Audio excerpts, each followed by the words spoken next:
Coronavirus, la pandemia. ¿Cuáles son los síntomas? ¿Cómo se transmite? ¿Qué puedo hacer para protegerme y prevenir la propagación de la enfermedad? Nuevo padecimiento que ha encendido las alarmas de los sistemas de salud.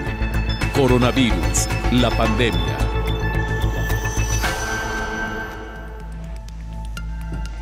¿Qué tal? ¿Cómo le va? Bienvenido a un programa más de Coronavirus, la pandemia. Por cierto, hoy estamos muy contentos de llegar al programa número 60, gracias al esfuerzo de todo el equipo de Canal 44 y por supuesto también gracias a usted que nos sigue a través de la señal de todos. Por supuesto también agradecerle a todas las televisoras públicas que se han sumado desde el primer día a este programa que hoy está llegando sin duda alguna a esta emisión especial. Han sido días intensos realmente para informar a usted oportunamente, pero a lo más importante y el objetivo central cuando nació este programa fue informarle de manera veraz con los expertos a través de las fuentes confirmadas de los especialistas para que usted tenga información totalmente fidedigna. Así que muchas gracias de verdad a la audiencia, gracias a las televisoras públicas que se suman en México y América Latina y también por supuesto a Radio Universidad de Guadalajara que nos ha seguido a lo largo de todo este tiempo. Le recordamos antes de iniciar las formas de hacer contacto, @Canal 44 TV, nuestra cuenta institucional en Twitter y Facebook. Nos puede también mandar mensajes a través de WhatsApp al 33 22 42 06 90. Hoy hablaremos sobre la tasa de letalidad y mortalidad que vive América Latina en su fase más crítica por la pandemia de COVID-19. También le estaremos explicando por qué México hoy por hoy está registrando una de las tasas de letalidad más alta. Estamos hablando del 6.9%. Y vamos a explicar dos términos muy importantes de los que escuchamos hablar constantemente, pero que algunas veces no sabemos diferenciar. Estamos hablando de letalidad y mortalidad. ¿Cuál es la diferencia entre estos dos términos? También tendremos enlaces con nuestros compañeros en Puerto Rico y Austria, así que un programa sin duda alguna interesante, muy completo. Le invitamos para que se quede con nosotros. Iniciamos la población mexicana con más factores de riesgo para fallecer por la pandemia de COVID-19. La tasa de letalidad en cuestión de días se ha disparado en comparación con otros países de América Latina. Esta es nuestra nota introductoria. En el ojo del huracán mundial se encuentra México luego de pasar a la fase 3. Conforme pasan los días, aumenta el número de muertes, ocupando el segundo lugar a nivel América Latina luego de Brasil. La pandemia COVID-19 ha evidenciado no solo que el sistema socioeconómico sanitario mexicano carecía de una estrategia integral para prevenir los efectos que otros países ya estaban viviendo, sino que también la estadística está en focos rojos. A nivel mundial, México se ubica en los primeros lugares con la tasa de letalidad más alta por el nuevo coronavirus. De total de las personas enfermas, 17.799 con 1.732 decesos tiene una tasa de letalidad de 10.27%, casi 4 puntos arriba del global de 6.9%, de acuerdo a la Organización Mundial de la Salud. Aunque otras naciones tienen más muertes por coronavirus, como Estados Unidos, tercer epicentro de la pandemia, el índice de mortalidad es de 5.74%, mientras que China, origen del virus, es de 5.53%. Ante estos datos, ha llamado la atención lo que sucede en territorio mexicano. Algunos análisis que podrían hacerse para México destaca el alto riesgo epidemiológico crítico en comparación con otros países ante varios factores como es el alto índice de contaminantes ambientales, un cóctel de enfermedades crónicas degenerativas e inmunológicas, una población adulta y adultos mayores. Además, recientemente el país vivió un brote infeccioso por dengue y va saliendo del virus de influenza. Otros datos observables es que el sistema de vigilancia epidemiológica no monitorea todos los casos con posibles enfermedades emergentes y reemergentes. Sigue una data tradicional, lo que refleja que en la infección sospechosa del nuevo coronavirus no se esté dando a conocer los datos. La pandemia COVID-19 ha reflejado que la población mexicana es más susceptible de fallecer por las consecuencias, además del que el gobierno mexicano, de acuerdo a datos de la Universidad de Johns Hopkins, por un mes mantuvo estática la información. Pese a que la OMS declaró al coronavirus como pandemia el 11 de marzo, México mantuvo resistencia para confirmar casos que iban 11 positivos con 0 defunciones. Para el escenario 2 había 405 positivos y 5 decesos, y hoy la letalidad se disparó en comparación con otras naciones. Informó Isaura López Villalobos. Ya estaremos explicando con más detalle el porqué de este índice de letalidad en México. Mientras tanto, nos trasladamos hasta Ginebra, Suiza, sede de la Organización Mundial de la Salud. Ahí nuestra compañera Isabel Saco, corresponsal de la agencia EFE en Ginebra, nos informa sobre el reporte más actual de la Organización Mundial de la Salud. Isabel, te escuchamos. Adelante con el reporte. Hola, ¿qué tal? Buenos días, Belén. Buenos días a todo el público de Canal 44. El mundo ha superado esta noche la barrera de los 3 millones de casos de coronavirus en 4 meses desde la aparición de los primeros casos en China y cuando todavía no se vislumbra que pueda estar lista a corto plazo una vacuna. Según el último recuento de casos globales de la Organización Mundial de la Salud, 3.059.000 personas se han infectado con el coronavirus, lo que supone 63.000 más que en la víspera. En cuanto a muertes, el COVID-19 ha provocado 211.000, es decir, 5.300 más que en la jornada anterior. Hoy se cumplen exactamente 3 meses desde que la OMS declarara el nuevo coronavirus como una emergencia sanitaria internacional, tras recibir una recomendación en ese sentido de un grupo de epidemiólogos y otros expertos que forman el Comité de Emergencia del organismo. Hoy ellos mismos se están reuniendo por teleconferencia para analizar la evolución de la pandemia y estudiar si es necesario actualizar sus recomendaciones, lo que será hecho público mañana al final del día en Europa. Lo cierto es que durante estos 3 meses en los que la epidemia se transformó en pandemia, la Organización Mundial de la Salud ha trabajado día y noche para hacer sonar la alarma, apoyar a todos los países, en particular a los de menores recursos, y salvar vidas. Un ejemplo son los millones de equipos de protección para el personal de salud, como mascarillas, gafas, trajes y guantes, que la OMS ha despachado a los países más pobres, así como la formación que ha impartido a 2.300.000 médicos, enfermeras y personal auxiliar para hacer frente al coronavirus. Mientras Europa sigue siendo el continente más afectado, con casi 1.400.000 casos, América le sigue ya muy de cerca con más de 1.200.000. Por países, Estados Unidos va a la cabeza con más de 1 millón de casos, mientras que España e Italia se sitúan en la línea de los 200.000 contagios, y Reino Unido, Alemania, Francia y Turquía superan la barrera de los 100.000, que también está a punto de franquear Rusia. En medio de este panorama, 21 de un total de 44 países en Europa han empezado a relajar las medidas de confinamiento para frenar la pandemia, pero la OMS no se cansa de repetir que hay que seguir alerta y que no se puede volver a la normalidad de golpe. El jefe de la OMS para Europa ha recalcado hoy que la situación en este continente sigue siendo grave y recordó que aquí se acumulan el 63% de las muertes en el mundo, a pesar de que, en términos de casos, solo representa 46 de cada 100. En Europa, poco a poco, se empiezan a abrir comercios y empiezan a haber planes con fecha para la vuelta al colegio, la reapertura de museos y bibliotecas, así como la reanudación de ciertas actividades deportivas. De lo que todavía no se habla es de cuándo volverán a abrirse las fronteras, en particular las de la zona Schengen, que forman 26 países europeos y que llevan cerradas aproximadamente 6 semanas. Por otra parte, la OMS está incidiendo mucho en estos días en que no hay que olvidar o retrasar demasiado la vacunación de los niños contra enfermedades como el sarampión, la rubiola, la difteria o la polio. En muchos países se está reportando fuertes reducciones en la tasa de vacunación por el temor de los padres de llevar a sus hijos a centros sanitarios en las actuales circunstancias. Reportó desde Ginebra Isabel Saco para el programa Coronavirus, la pandemia. Muchas gracias a nuestra compañera Isabel Saco, nos reporta desde Ginebra, sede de la Organización Mundial de la Salud. Me da mucho gusto saludar y también felicitarlo al doctor Héctor Raúl Pérez Gómez, infectólogo, quien nos ha estado acompañando también desde el inicio de este programa. Doctor, ya 60 programas al aire.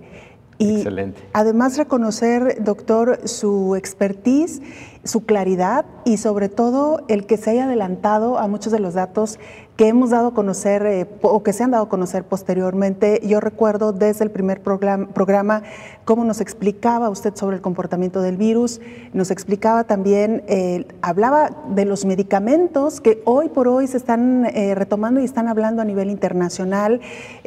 Nos adelantamos a hablar sobre las fases en que México podría entrar. El dato más reciente que usted se adelantó, doctor, esta posibilidad de que las empresas tuvieran que empezar a aplicar los exámenes a sus empleados antes de regresar a trabajar, es decir, que las pruebas se hicieran no solamente en laboratorios, sino en los centros de trabajo también. Así que, bueno, podemos mencionar una cantidad inmensa de datos que usted aquí valiosamente nos ha aportado, doctor. No, muchas gracias por la oportunidad, Belén. Ha sido una experiencia muy grata y particularmente este programa sé que ha generado mucho impacto en diversos lugares de nuestro país, de América Latina, y pues gracias por la oportunidad que me han dado de contribuir un poco a esta información valiosísima, por cierto, en términos de las aportaciones de los reportajes que han venido haciendo Isaura, por supuesto Rocío, tú misma, Belén, en fin, Elizabeth. Elizabeth Ortiz se nos estaba escapando, nuestras tres compañeras reporteras, claro, los corresponsales de la agencia EFE, de las diversas televisoras públicas. Ha sido un equipo inmenso, doctor, más los técnicos, más la gente que está en producción, más los directivos del canal. Es que ha sido un programa muy bendecido por la cantidad y la calidad de las personas que han estado participando. Pues gracias por la oportunidad de estar aquí, Belén. Al contrario, doctor, hoy con un tema, pues, digamos, bastante interesante, porque a veces no conocemos tanto, doctor, los términos, y particularmente me gustaría empezar definiendo la diferencia entre mortalidad y letalidad, doctor. ¿Cuál es la diferencia entre estos dos términos? Bueno, empecemos por letalidad. Cuando tenemos una enfermedad específica, el número de personas que mueren por esa enfermedad, pero teniendo como denominador el número de enfermos, se dice que es tal la letalidad por la enfermedad específica. En el caso de COVID, si hablamos de que México tiene en estos momentos, por ejemplo, 17,000 casos confirmados, y tiene alrededor de 1,700 fatalidades, pues 1,700 de 17,000 son el 10%. Ahí tenemos un ejemplo concreto de lo que es letalidad. El número de personas que fallecen por una causa en específico. Y la tasa se obtiene precisamente de dividir el número de personas que han fallecido entre las personas que padecen la enfermedad. En el caso de mortalidad, digamos, en general, lo que también algunos llaman mortalidad bruta, es el número de fallecimientos que ocurren. También puede ser por una causa específica, y ahí habría que decir mortalidad por sarampión, por ejemplo, ¿no? Mortalidad por dengue, o el número de fallecimientos en general. Se tendría que especificar a cuál mortalidad nos referimos, pero ahí el cálculo es por número de habitantes. Se puede expresar, por ejemplo, por 1,000 habitantes, se puede expresar por 100,000 habitantes, y, por ejemplo, hay definiciones específicas de mortalidad hasta por grupos de edad. Por ejemplo, mortalidad infantil se refiere al número de niños que fallecen en un periodo de tiempo, pero ahí se divide por el número de nacidos vivos. Entonces, cada definición tiene su fórmula para obtener la tasa. Hay mortalidad hospitalaria, por ejemplo.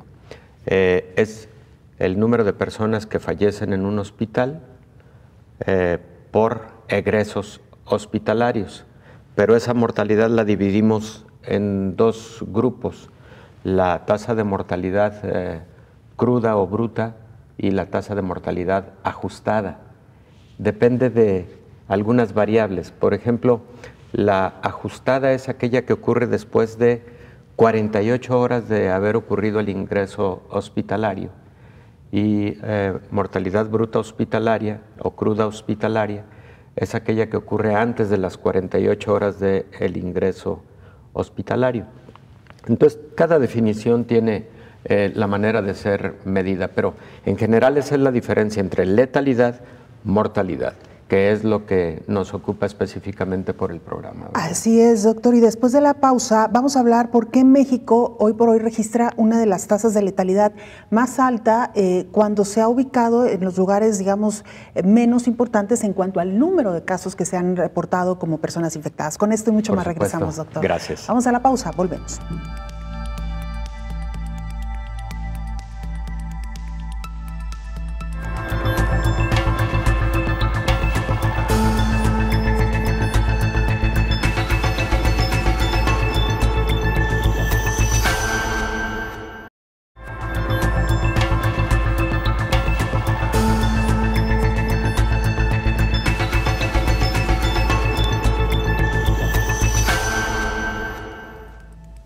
Carlos Castillo Salgado, profesor de epidemiología de la Universidad de Johns Hopkins, explica que tanto el COVID-19 como la gripe se expanden de forma acelerada y generan un porcentaje de mortalidad.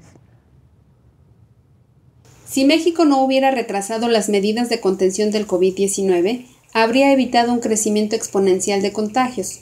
Carlos Castillo Salgado, profesor del Departamento de Epidemiología de la Escuela Bloomberg de Salud Pública de la Universidad Johns Hopkins, dijo que no se puede explicar por qué durante un mes el país no reportó casos cuando en realidad lo que no hizo fue hacer los diagnósticos y las pruebas.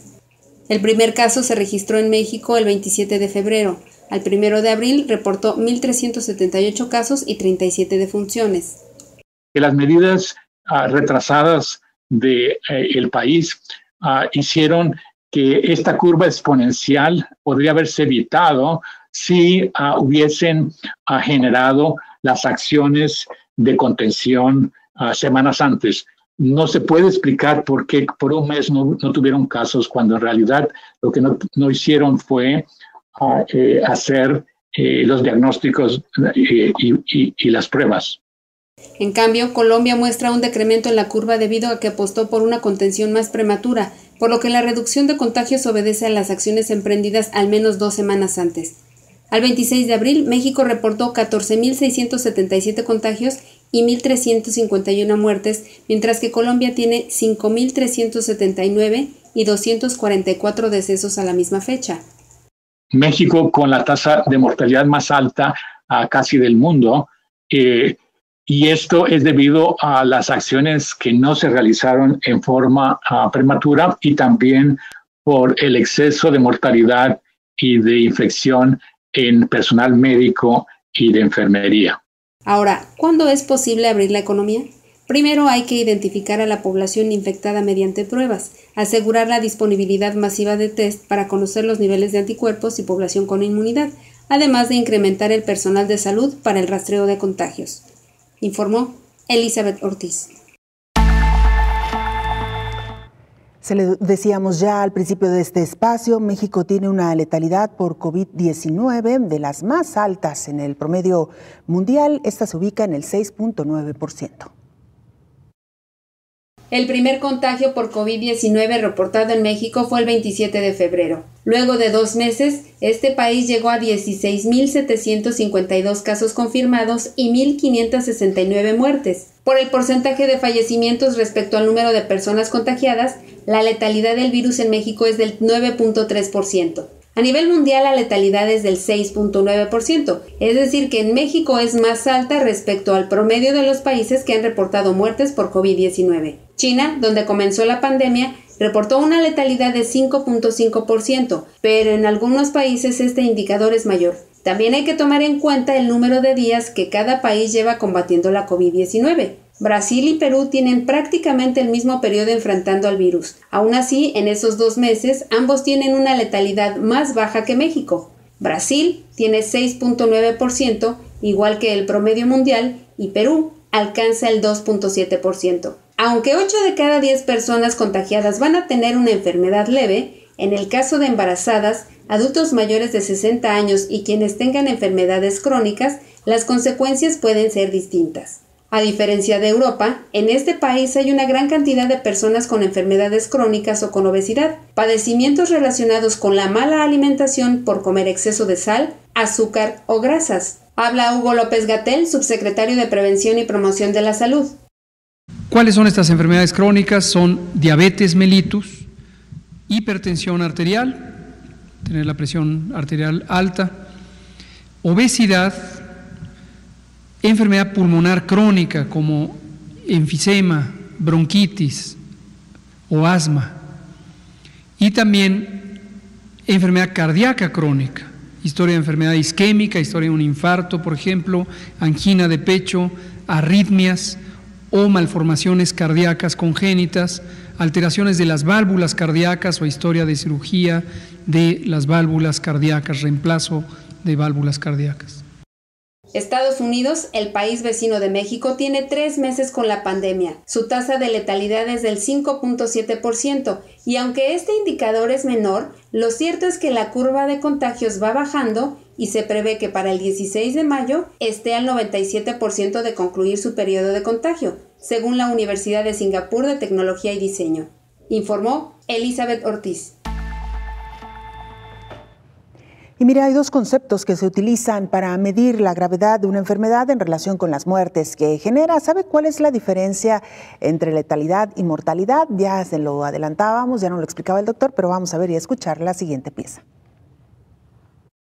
Cuando se informa sobre la tasa de mortalidad de cualquier enfermedad, incluyendo la COVID-19, se refiere a la proporción de muertes en un periodo de una población concreta en la población total. En cambio, la tasa o índice de letalidad se refiere al cociente de fallecimientos en relación a las personas que se han contagiado de dicha enfermedad, cuyo resultado se suele multiplicar por 100 para mostrar el porcentaje. Por ejemplo, en México, si tomamos los datos oficiales, la tasa de mortalidad de COVID-19 se calcula teniendo en cuenta que se han confirmado 1.569 muertes para un país de 129 millones de habitantes. Pero para calcular la letalidad, se considera los fallecimientos que se dividen entre los casos confirmados. El resultado es la tasa de letalidad. Los epidemiólogos advierten que en realidad no se pueden comparar los países, ya que algunas naciones solo cuentan a pacientes graves hospitalizados y no toman en cuenta para la prueba a los pacientes menos enfermos o incluso asintomáticos que no llegan al hospital, por lo que la tasa de letalidad por COVID-19 puede ser más alta que en países donde las pruebas están muy extendidas o cuando las naciones señalan que todo lo que parezca COVID lo es hasta que se demuestre lo contrario. En México, la Secretaría de Salud Federal considera a todas las muertes por infecciones respiratorias severas como COVID-19, siempre y cuando no se demuestre lo contrario, basado en las pruebas de laboratorio. De ahí que existe actualmente más de un centenar de muertes clasificadas como casos sospechosos, informó Rocío López Fonseca. Muchas gracias a nuestras compañeras por estas piezas informativas. Doctor Héctor Raúl Pérez Gómez, infectólogo. Hablábamos de el por qué México, a pesar de no tener el número de casos más altos, digamos, en promedio en América Latina, sí está reportando una tasa de letalidad alta. ¿Cómo podemos explicar esto, doctor? Bueno, con los reportajes que hemos escuchado de Elizabeth, de Rocío, tenemos que analizar varios factores y uno de ellos, el que me parece fundamental, es el número de pruebas que se realizan a pacientes sospechosos, a pacientes que tienen enfermedad grave, leve, moderada, pero también el número de pruebas que se realizan por ejemplo, a quienes han tenido contacto con algún enfermo confirmado de COVID. Entonces, cuando se realizan un mayor número de pruebas y entonces tenemos, por ende, un mayor número de personas confirmadas, entonces el número de fallecimientos por esta causa, en este caso COVID, podría ser, desde el punto de vista de la letalidad o la tasa de letalidad, pues menor, porque tienes un universo mayor detectado. Aquí no tenemos un universo mayor detectado. Tenemos a 17,000, para ser exacto, 17,799 personas al día de ayer. Pero el propio subsecretario Hugo López-Gatell ha dicho que esto habría que multiplicarlo por 8, considerando que solo se está muestreando en general en el país al 10% de los casos leves o moderados y al 100% de los que están graves. Entonces, por eso es multiplicar por 8. Si entonces hacemos esta conversión, pues tendríamos aproximadamente 150,000 casos realmente, más los casos asintomáticos. Esto nos daría un 30% más, y entonces la realidad del país podría estar por el orden de los 180, 190,000 casos en este momento. Si consideramos entonces 1,732 defunciones confirmadas, porque también hay que considerar aquellas defunciones que realmente fueron de COVID, pero o que la prueba resultó negativa por ser falsa negativa, o que no se realizó prueba y estos pacientes fallecieron con diagnósticos de neumonías o neumonías atípicas, etcétera. Bueno, entonces en toda esa ecuación es posible que no tengamos un 10% de letalidad, como las estadísticas actuales oficiales lo muestran. Pero también hay que tener en consideración efectivamente las características de la población en las que estamos haciendo este análisis. Es correcto que México ocupa uno de los primeros lugares en diabetes a nivel mundial. Elizabeth, en una de sus intervenciones en programas anteriores, nos hablaba de aproximadamente 15% de diabetes en la población adulta en nuestro país, que es de los porcentajes más altos. Obesidad. México es el país con más obesidad infantil y ocupa entre el tercero y el cuarto lugar en obesidad en adultos y obesidad mórbida. Sobrepeso, obesidad y obesidad mórbida. México tiene 35% de sus adultos con hipertensión arterial. México tiene aproximadamente el 12% de su población mayores de 65 años y esta proporción de adultos mayores está creciendo progresivamente. México tiene aproximadamente a un 10% de su población con enfermedad renal en sus diferentes estadios, ¿no? Y México tiene aproximadamente un 8% de su población con enfermedad pulmonar obstructiva crónica en alguna proporción. No todas las personas están con insuficiencia respiratoria visible, pero tanto la exposición a medio ambiente contaminado, el tabaquismo, por ejemplo, son contribuyentes a este tipo de enfermedades. Entonces, aunque México no tiene una población tan longeva como Italia, como España, como muchos países en Europa, Inglaterra, por ejemplo, México lo que sí tiene son proporciones mucho más altas de muchas de estas enfermedades que en las casuísticas de COVID en todo el mundo coinciden que son las enfermedades que constituyen un factor de riesgo para la adquisición de COVID y también para la evolución de COVID de una forma más grave, incluso hasta la fatalidad. Con este dato precisamente vamos a regresar, doctor. ¿Qué pudo haber hecho diferente el gobierno mexicano considerando el tipo de población que tiene nuestro país? Una población joven, pero enferma. Con esto regresamos después de la pausa.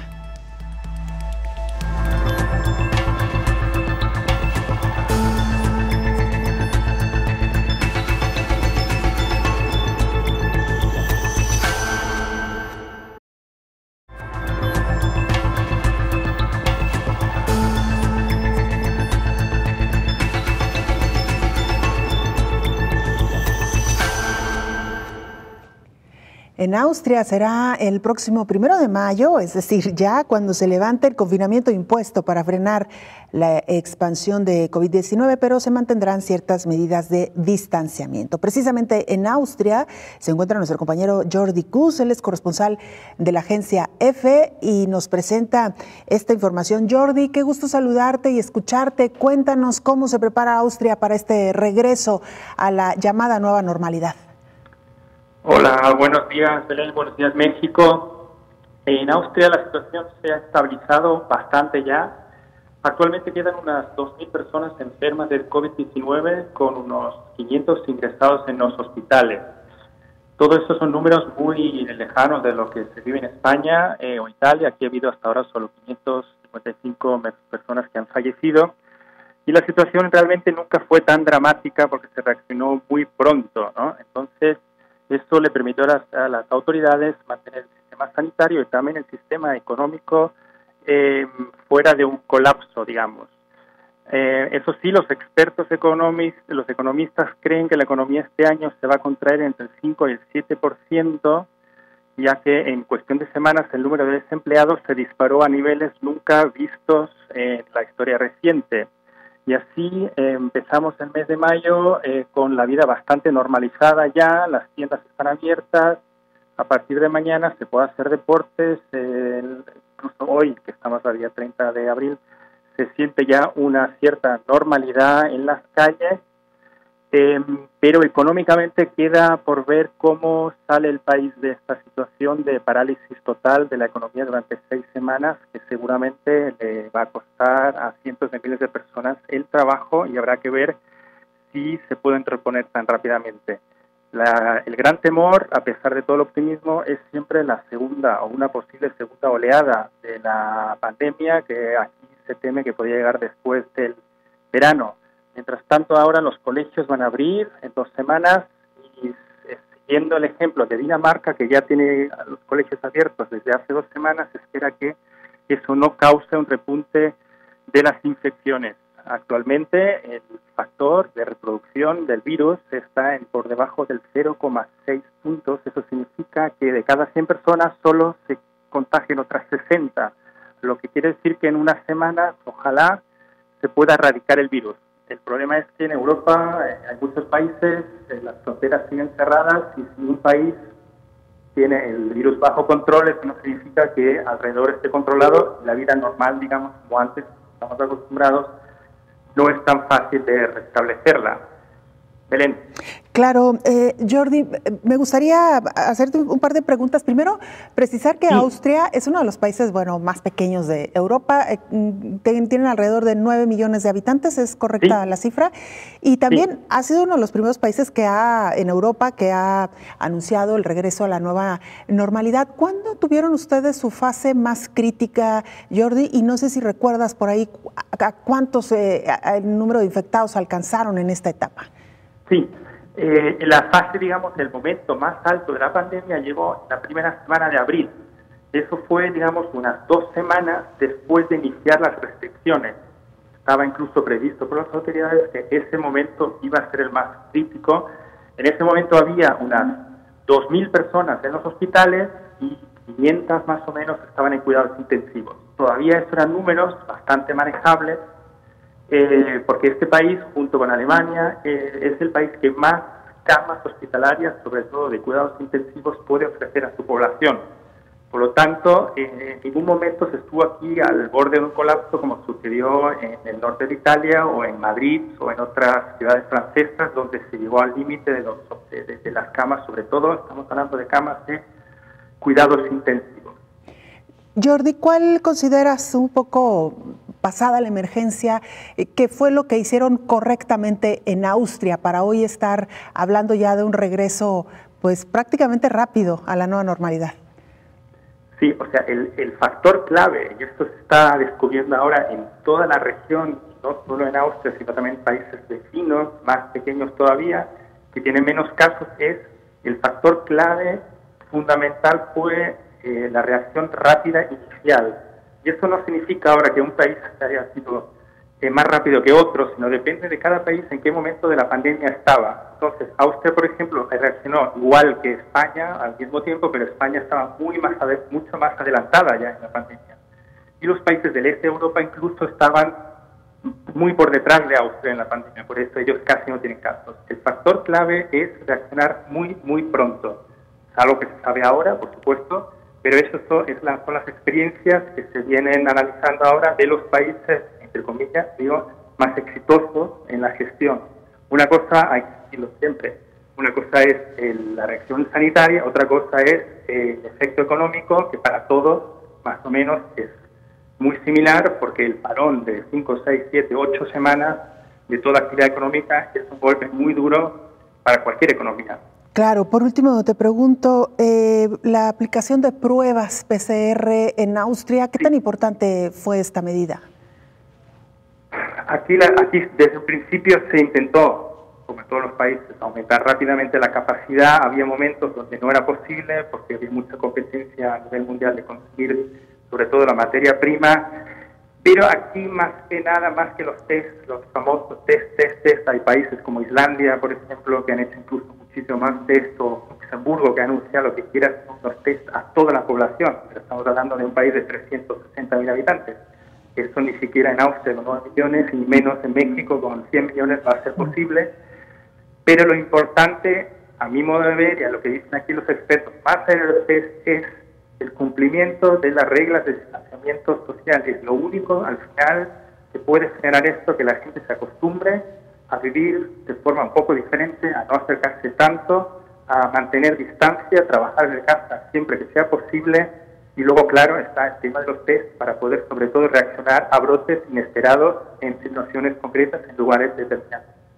Jordi Cruz, ha sido un gusto saludarte y hablar contigo. Por supuesto que ya habrá tiempo para analizar lo que ahora resulta mucho más preocupante, las consecuencias económicas, como bien lo has planteado. Gracias, un abrazo y enhorabuena por este pronto regreso a la nueva normalidad. Muchas gracias a ustedes, un saludo. Jordi Cruz, él es corresponsal.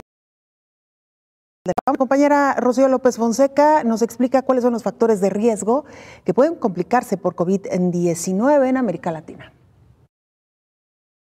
La hipertensión, la diabetes, obesidad y las enfermedades cardiovasculares son los padecimientos que pueden predisponer a una persona contagiada de COVID-19 a que se agrave. El nuevo coronavirus afecta a los pulmones, pero la afección más importante relacionada con los resultados de COVID-19 son los daños al corazón. Casi la mitad de los adultos que viven en América Latina tienen presión arterial alta, según la Organización Panamericana de la Salud. En México, el tema es relevante ya que según datos de la Encuesta Nacional de Salud 2019, en el país habitan 8.6 millones de personas con diagnóstico de diabetes y 15.2 millones de hipertensos. Además, a nivel nacional, el porcentaje de adultos de 20 años y más con sobrepeso y obesidad es de 75.2%. Estas cifras incluyen también a otro sector vulnerable como los adultos mayores. Según datos de la Encuesta Nacional de la Dinámica Demográfica, en el país residen 15.4 millones de personas de 60 años o más, y aunque no todas las personas de este sector padecen alguna de estas enfermedades, la OMS los ha colocado en el mismo nivel de riesgo. Los especialistas explican que estas enfermedades hacen más sensibles a quienes las padecen, ya que su sistema inmune o de defensa se encuentra comprometido y no puede defenderse de un virus que no conoce. Además, la Organización Mundial de la Salud advirtió que el nuevo coronavirus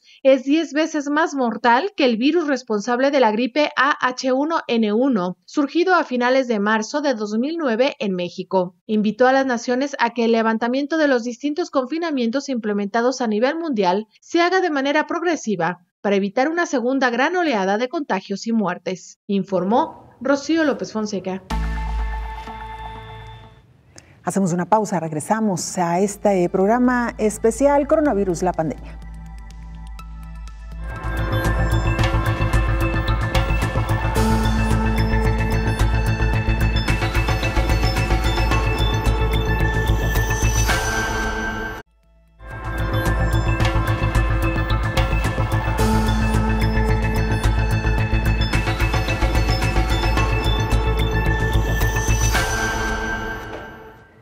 Nos trasladamos ahora hasta Puerto Rico. Ahí se encuentra nuestra compañera Gloria Soltero, quien nos actualiza información que están viviendo hoy por hoy en Puerto Rico. Gloria, cuéntanos, adelante con la información.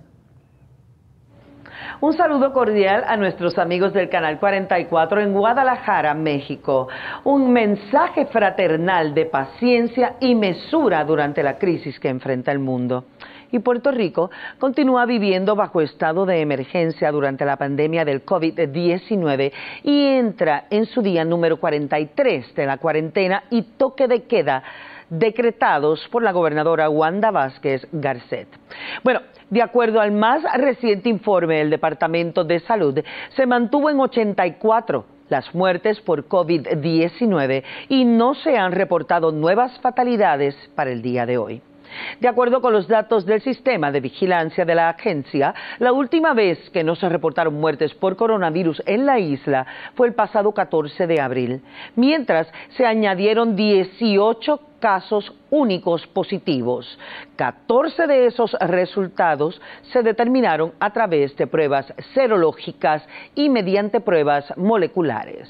Esto eleva el número de casos únicos positivos a 1.389. De este total de casos positivos, 697 corresponden a mujeres y 692 a hombres. Entre los municipios con el mayor número de casos está la capital, San Juan, que continúa al frente de la lista con 237 casos, seguidos de Bayamón con 89 y Guaynabo con 86.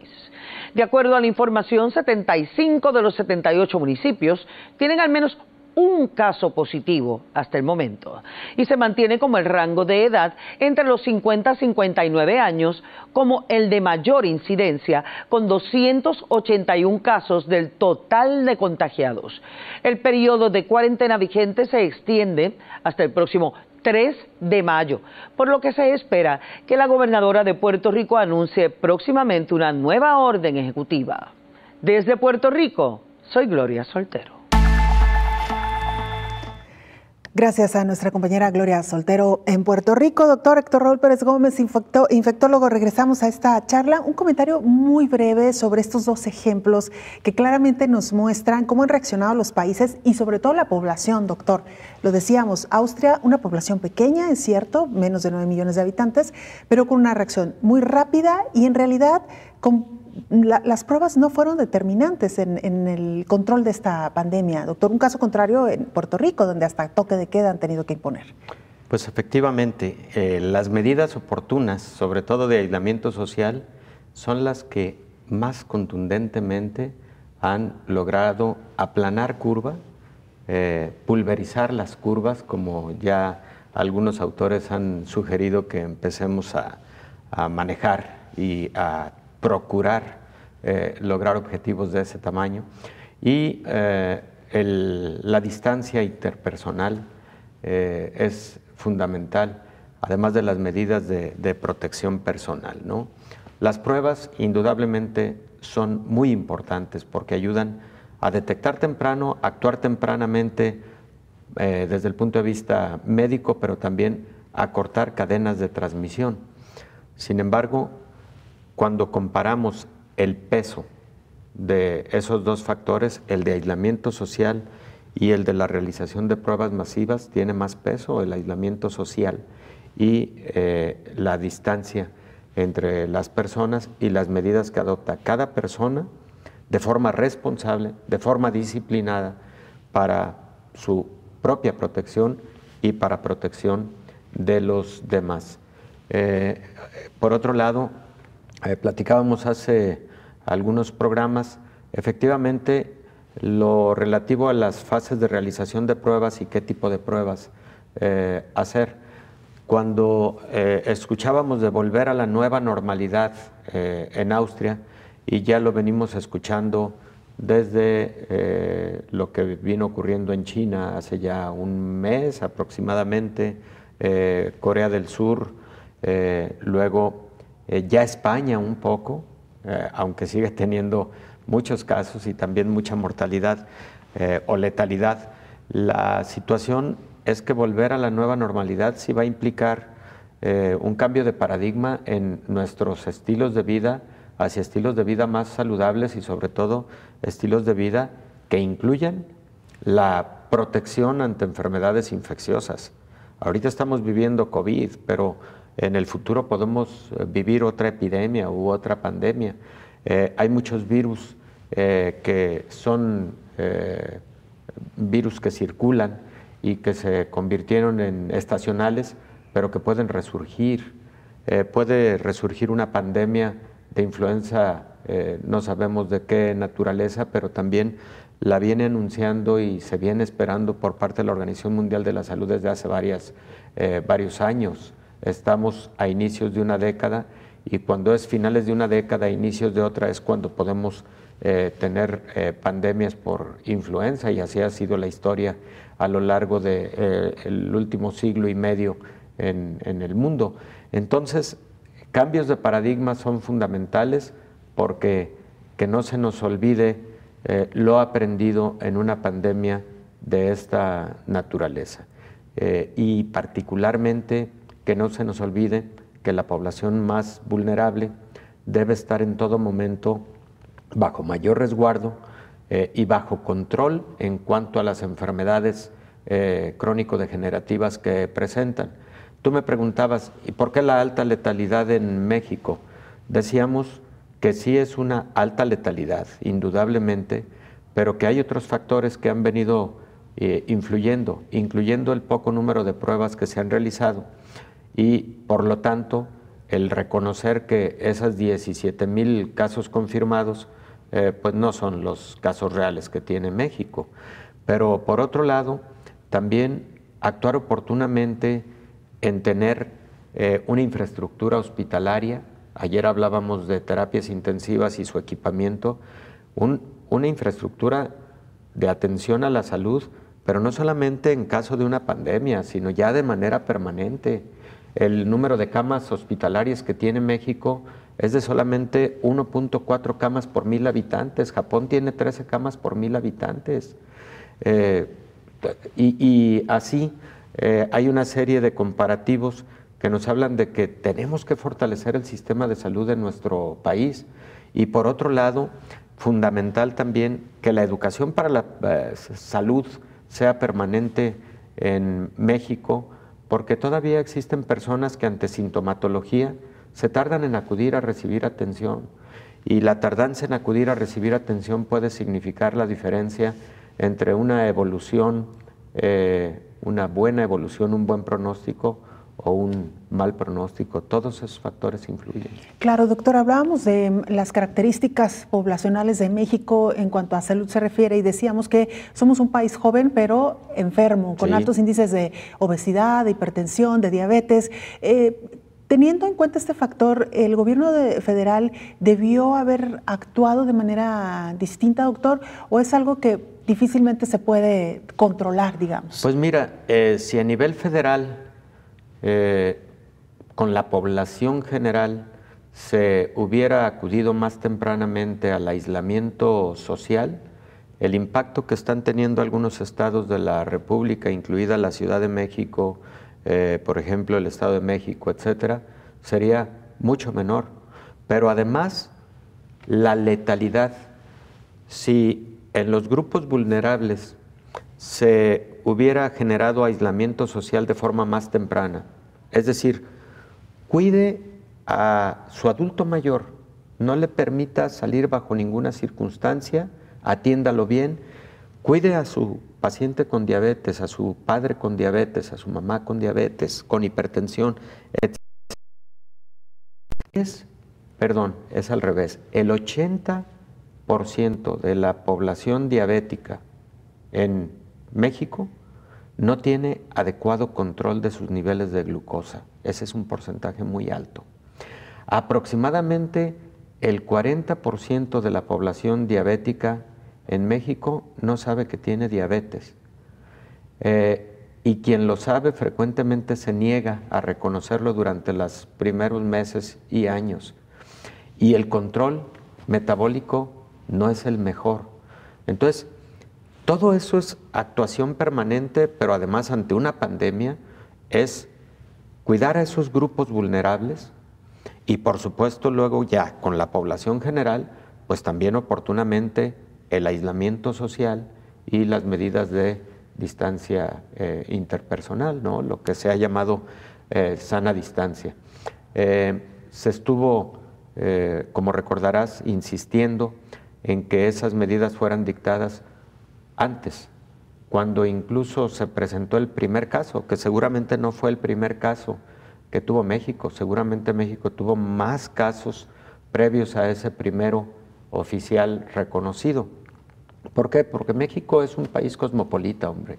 México tiene una cantidad enorme de vuelos a todo el mundo y por supuesto que dentro de los países de América Latina, si bien Brasil fue el primero en reportar casos, México seguramente debió haberlos tenido incluso antes que Brasil. Yo creo que el flujo aéreo a México es mucho más alto. Entonces, todo eso son reflexiones que a la retrospección seguramente hubieran influido mucho mejor en términos de menos impacto y menos letalidad en el país. Doctor, este virus nos ha dejado grandes lecciones, grandes enseñanzas, en particular para México. Recobrar conciencia, y digo recobrar porque de repente como que tomamos conciencia, pero luego se nos olvida de que debemos reforzar en los sistemas de salud, pero también los mejores hábitos para los ciudadanos y tratar de bajar estos índices en estas enfermedades que ya hemos explicado. Y también, doctor, el saber que entre más sanos estemos, podremos resistir mejor a este y al resto de los virus que vengan, ¿no, doctor? Correcto, a cualquier enfermedad. Si tu sistema inmune está óptimo, y el sistema inmune está óptimo en la medida en que tienes controlado todo tu estado de salud. No es que tú tengas que tomar tal o cual medicamento para mejorar tu sistema inmune o tal o cual remedio para que tu sistema inmunológico esté mejor. No, es primero mantener óptimo tu estado de salud general, y eso es el primer contribuyente a que tu sistema inmunológico sea óptimo. Buena alimentación, ejercicio. Efectivamente. Estas indicaciones que sabemos, doctor, pero que el resultado está, que no las estamos atendiendo en estas estadísticas tan preocupantes que hoy presenta nuestro país. Nos preocupan mucho, nos deben preocupar porque además apenas estamos en el ascenso de la curva. Apenas estamos rumbo a la crisis mayor que probablemente vaya a tener el país, de acuerdo a predicciones tanto de la Universidad de Johns Hopkins, la Escuela de Bloomberg, como algunas otras, y las que particularmente se han realizado aquí en la Universidad de Guadalajara, en donde México va a ir a la intensidad mayor entre el 5 y el 15 de mayo. Y esa intensidad mayor va a significar mayor número de personas requiriendo terapia intensiva y lamentablemente un mayor número de letalidad. Esperemos que esto no ocurra, esperemos que todas esas predicciones no llegaran, pero son una realidad. Así es, doctor. Que así ocurra. Pues lamentablemente se nos terminó el tiempo, prepararnos para estos días. Mañana empezará el mes de mayo y como bien lo ha dicho, nos encaminamos de manera rápida hacia la etapa más crítica de la enfermedad, al menos acá en México. Y por supuesto que debemos estar preparados, reforzar las medidas de aislamiento y sobre todo, pues eso, mantenernos lo más sano posible. Doctor, como siempre, un gusto compartir con usted este espacio. Igualmente, Belén, ¿no les vamos a decir nada a los niños? Claro que sí, hoy es el Día del Niño. Y los niños que tanto pues han padecido este encierro, ojalá que un buen regalo para ellos sea el pronto regreso a la nueva normalidad. Que todos los días sean Día del Niño, eso es nuestro deseo, pero que el Día del Niño, que sea todos los días del año, sea para cuidarlos, sea para que tengan lo mejor y sobre todo mucho cariño de parte de la sociedad. Hoy es un día diferente por la pandemia de COVID-19, pero que sepan que están en nuestro corazón siempre. Así es, doctor. Muchísimas gracias, como siempre. Pues nosotros estamos a punto de despedirnos. Gracias por habernos acompañado. Le queremos invitar para que nos sintonice en la siguiente emisión. Y de nueva cuenta, muchas gracias a nuestra audiencia por acompañarnos en estos primeros 60 programas. Hasta pronto. Coronavirus, la pandemia.